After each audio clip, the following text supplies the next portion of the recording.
The votes are cast and now the count begins. The 2021 Armenian snap parliamentary elections are concluded. I'm joined by CivilNet host and analyst Eric Hacopian, someone who is no stranger to elections and campaigns, to unpack the events of the day.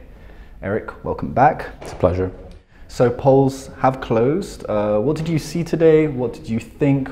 What did you think about these elections, and what did you think comparing it to other elections you have seen? Well, I mean, it was quite uneventful. The day was quite calm.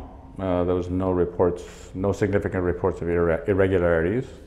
So what we feared as far as any kind of unusual activities in polling stations, none of that has appeared. So it's been rather a calm and reassuring process. And if we go through it, it means that we've had, two consecutive elections that are, considered conducted by very high international standards. But some are worried that whoever wins, the losing side, may not accept the results. Do you think this is likely? Well, it's very hard to predict. But if you're not complaining during the voting process that there's any irregularities, it's very hard to complain afterwards that you don't like the results.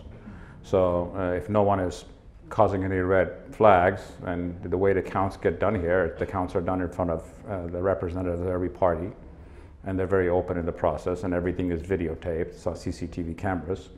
So they can, but I just don't know. Anybody can say anything, as we know. It's just a question of how much credibility that has, and I doubt it'll have much credibility in this case.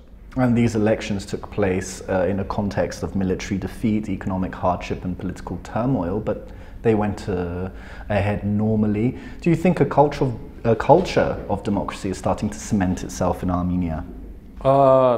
Yes. As you know, democracy or democratization is a culture. It is not a singular event. And to have multiple elections that are, acceptable by world standards is actually a very good trend after we had 25 years of fraudulent elections in which there were all kinds of shenanigans, and we haven't had that. So I think, this is frankly, in a very difficult year, is something that we can be proud of. And a word that is being used a lot at the moment is polarization. People are saying that Armenia is now polarized. Is there any way the different sides can reconcile, however, after this election? Well, I mean, listen, in the parliamentary system, you have no choice but to reconcile, because at some point you have to sit down and make a deal, especially if you're not in the majority. So, and politics is full of posturing. So people will say all kinds of things that they will take back 6 minutes later once it suits their interests. So at some point, the parliamentary system sort of forces consensus that you're forced to come together to reach, because someone is going to get to that 54% number. And the way you get that 54% number, if no one has a majority, is by putting together generally people who don't like each other. So you can have all the polarization you want, but at the end of the day, you have to sit down and make a deal, usually with people who you don't like. And you have said previously that a majority Pashinyan government is not what Armenia needs right now. Do you still stand by that statement? I say, yeah, I think we need the best possible scenario coming out of these elections is a broad coalition government. Because I think there are important decisions that need to be made moving forward. I don't think single party rule is good for the country. It hasn't been good for the country in the last 2 years. So I think something that broadens the political appeal of the government that's in power, or the political power and effectiveness, I think is quite critical. I don't think we're going to get one party rule just from everything that we see in the polling. So no, I stand by it. I think a coalition government is going to be, especially a broad coalition government, especially if it brings in some new forces that are not in the parliament now, would be quite the positive result.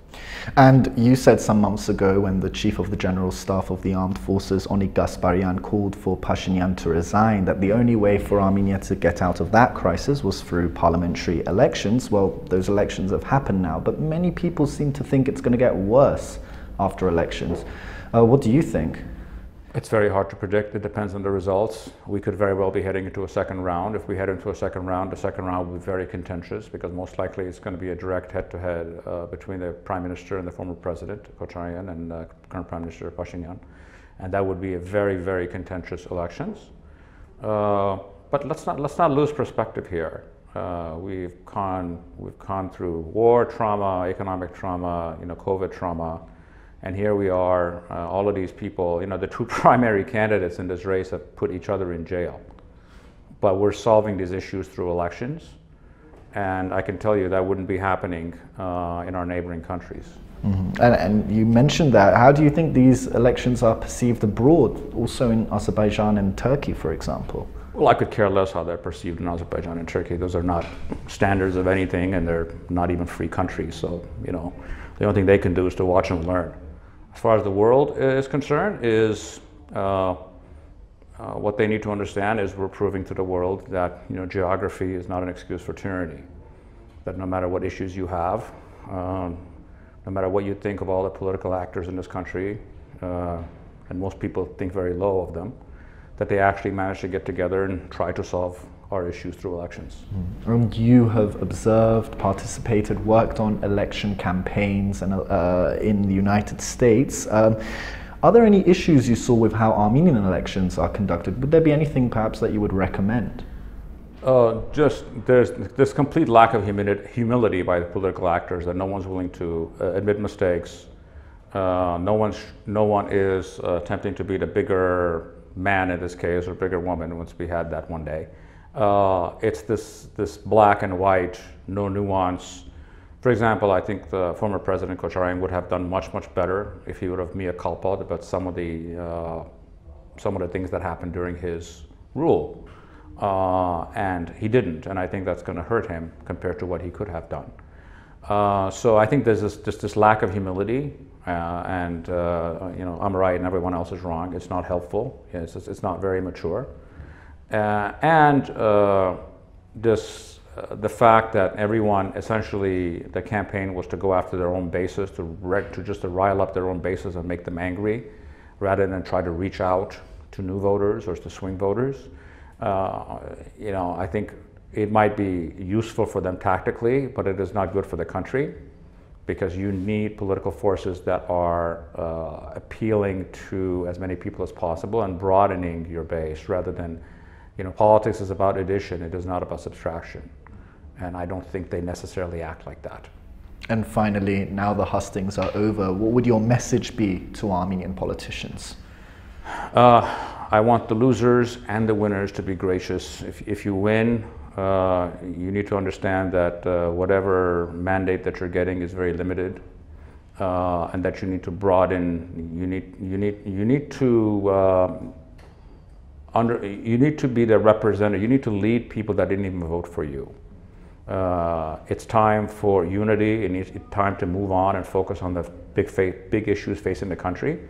And if you lose gracefully, and understand that you're going to have your day.